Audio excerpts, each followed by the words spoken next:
शासनकाल सभी में सर्वश्रेष्ठ है।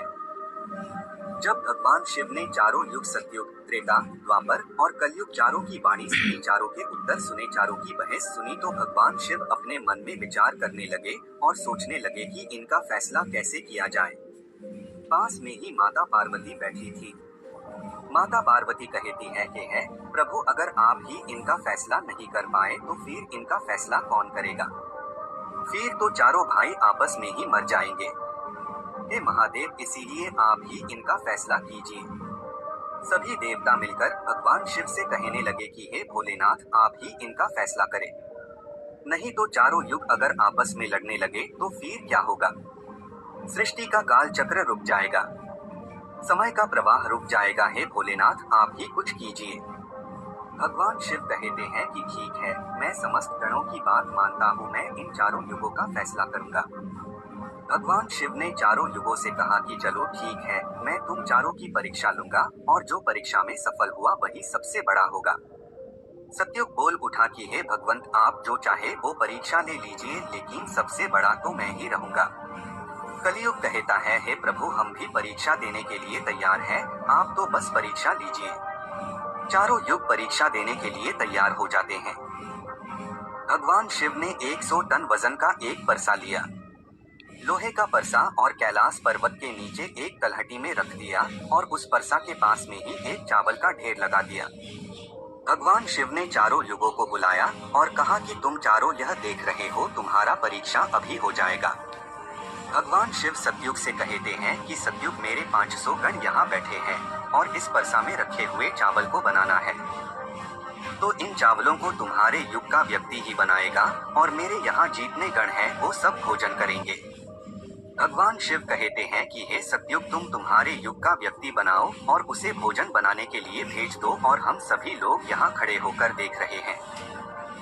जब भगवान शिव की बात सतयुग ने सुनी तो एक बहुत बड़ा बलवान योद्धा सतयुग ने बनाया और कहा कि जाओ बेटे, इस परसा में चावल बनाओ और बना करके भगवान शिव के इन सभी गणों को भोजन कराओ।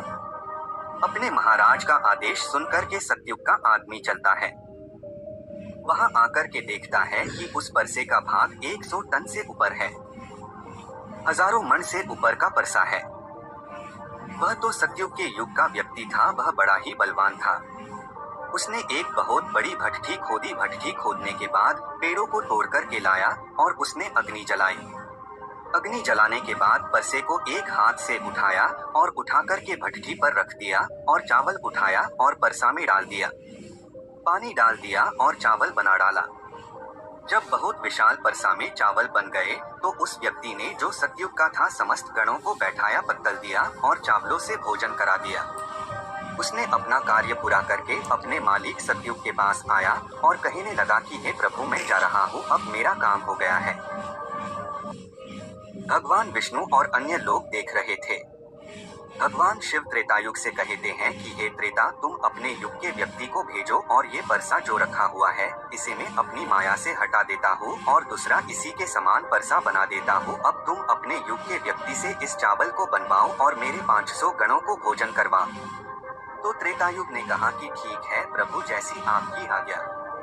तो त्रेतायुग ने भी अपना एक महान योद्धा कुंभकर्ण जैसा बलवान प्रकट किया और उसको आदेश दिया, जो तलहटी में नीचे हजारों टन का परसा रखा हुआ है, इसमें हजारों मन जो पास में चावल रखा है उसे बनाना है, पकाना है, और जब चावल पक करके तैयार हो जाए तो इन 500 गणों को खाना खिलाना है। त्रेतायुग का व्यक्ति भी बड़ा ही बलवान था। वह चलता है, उस परसे के पास आया, पास में एक भट्ठी खोदी और उस परसा को दोनों हाथों से ताकत लगाए और उठाकर के भट्ठी पर रख दिया और ऊपर से रखने के बाद अग्नि जलाई और अग्नि जलाकर उसमें चावल डाला, पानी डाला, चावल पक करके तैयार हो गए। त्रेतायुग के व्यक्ति ने उस परसा से निकाला और निकाल करके जो भगवान शिव के गण थे उन सबको खाना खिलाया और भोजन करने के बाद सभी गण वापस कैलाश पर्वत पे आ गए। भगवान शिव ने फिर अपनी शक्ति से उस परसे को समाप्त कर दिया। भगवान शिव द्वापर युग से कहते हैं कि द्वापर, ये दोनों युग अपनी अपनी परीक्षा दे चुके हैं, अब तुम्हारी बारी है। देखिए, इतना ही बड़ा परसा उस तलहटी में दिखाई दे रही है और हजारों मन चावल रखे हुए हैं और तुम्हें मेरे 1500 गणों को भोजन कराना है।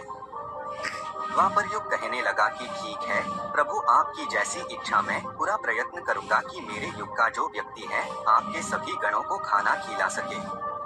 द्वापर युग ने भी एक भीम जैसे अवतार वाला बड़ा ही ताकतवर बलवान व्यक्ति को बना करके खड़ा कर डाला और उससे कहा कि जाइए देखिए, तलहटी में परसा रखा हुआ है, वहाँ रखे परसे में उस चावल को बनाना है और बनाकर इन सभी गणों को भोजन कराना है।